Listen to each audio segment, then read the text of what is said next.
Cancer வரத்துக்கு முன்னாடியும், வந்ததுக்கு அப்புறமும் என்ன பண்ணணும்னு உங்களுக்கு தெரியுமா? வணக்கம். நான் தென்றலாதிமலம் வெல்னஸ் கோச்.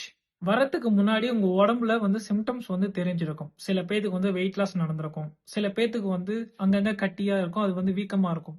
சில பேத்துக்கு புண்ணு பட்டிருக்கும். அது புண்ணு ஆறாமல இருந்திருக்கும்.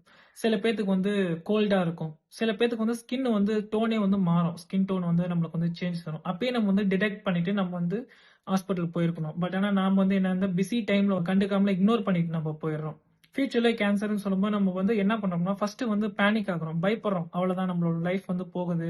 நம்மளோட லைஃப் போயிடும். நம்ம ஃபேமிலிய விட்டு நம்ம போயிடுவோம். நம்ம சில்ட்ரன்ஸ விட்டுட்டு போயிடுவோம்.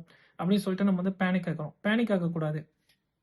ஏன் பேனிக் ஆகக்கூடாதுன்னு சொல்றேன்னு வச்சுக்கோங்களேன், நம்ம உடல் உணர்வா மாறும். இப்ப பாருங்களேன், ஒரு ஆக்சிடென்ட் நம்ம பார்க்குறோம். ஒரு ஆக்சிடென்ட் பார்க்கும்போது நம்ம என்ன சொல்றோம்? அடிவயிறே கலங்கிடுச்சு.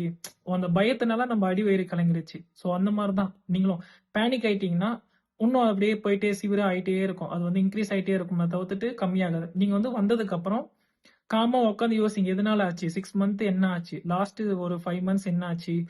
எப்படி இந்த மாரி ஆச்சு? அப்படின்னு சொல்லிட்டு நீங்க உட்கார்ந்து நீங்க டிஸ்கஸ் பண்ணணும் உங்களுக்குள்ளே. உங்களுக்கும் கேன்சர் இருக்கா?